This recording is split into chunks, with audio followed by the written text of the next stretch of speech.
Hardline forces in Iran have succeeded at the ballot box for the first time in 7 years, partly by capitalising on Donald Trump's hostility and maximum pressure strategy. The parliamentary elections weakened President Hassan Rouhani, who is in his second and final term. And it further crushes reformers' hopes that the country could open up to the outside world.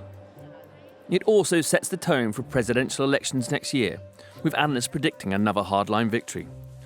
But a low turnout also reflects the disillusionment many Iranians feel towards their leaders across the political spectrum. At this polling station in Tehran, people turned out in decent numbers, but at others there was just a trickle. I met one 25-year-old who voted for Rouhani in 2017. Back then, he hoped the nuclear deal Iran signed with world powers would usher in a new period of prosperity. Now he says he was brainwashed. He didn't vote this time, saying all politicians are the same. Such grim emotions are common in a country of 80 million people facing increasing economic hardship. Trump's sanctions have strangled the government's ability to export oil and pushed the country into a deep recession. The Iranian regime must abandon its pursuit of nuclear weapons, stop spreading terror, death, and destruction, and start working for the good of its own people. Mr. Rouhani said in December that Iran had lost more than $200 billion in revenue and investment as a result of Mr. Trump's maximum pressure strategy.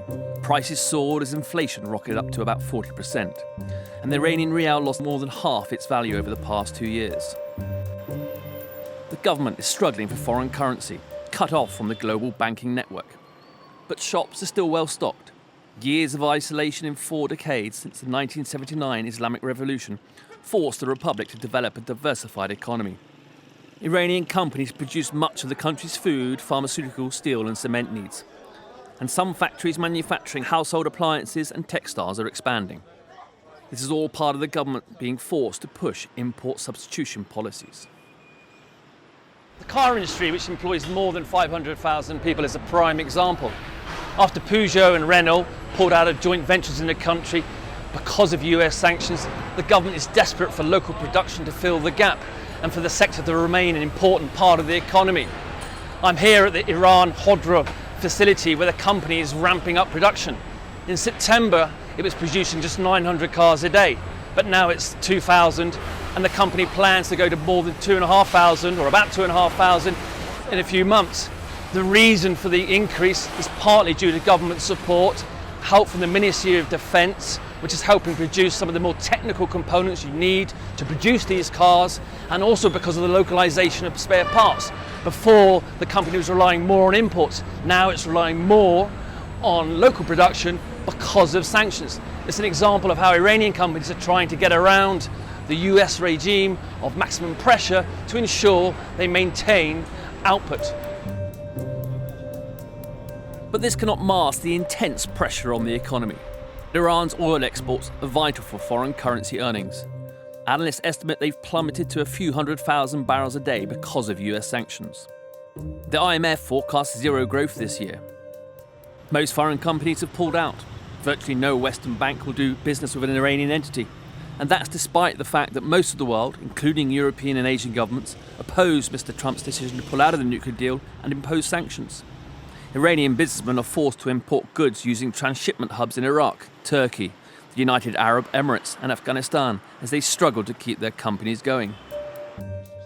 Iran's crisis began in May 2018 when Mr. Trump unilaterally withdrew the US from the nuclear deal, which Iran had signed 3 years earlier.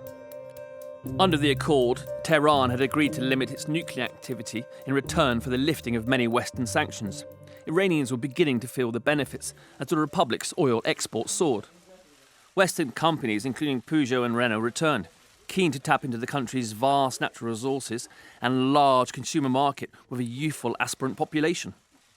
But after pulling out of the nuclear deal, Washington imposed wave after wave of sanctions, and Iran responded by increasing its nuclear activity. The US blamed Tehran for a September attack that struck at the heart of Saudi Arabia's oil industry, as well as sabotage attacks on tankers in the Gulf in May and June. The US and Iran came to the brink of full-blown war in January after Mr. Trump authorized the assassination of General Qasem Soleimani, Iran's most powerful and revered commander. Iran retaliated by firing more than a dozen missiles at Iraqi military bases hosting US troops. Iranian officials appear resigned to the fact that Mr. Trump could now secure another 4 years at the White House. A few days ago, we took bold and decisive action. Brigadier General Hossein Dahan, a military advisor to Ayatollah Ali Khamenei, Iran's supreme leader, told me that Iran did not want war. But he said Tehran would continue to support its regional proxies and to develop its ballistic missile program.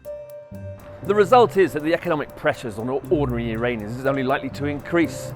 Tensions will remain high throughout the region, with the lingering fear that they could erupt. Hardliners will be in the ascendancy at the centre of the Islamic Republic's power structures. Public disgruntlement has exploded onto the streets in recent months. In November, several hundred people were killed as security forces put down protests triggered by massive hikes to fuel prices. Anti-regime protests erupted again in January after the government admitted mistakenly shooting down a Ukrainian airline, killing all 176 people on board.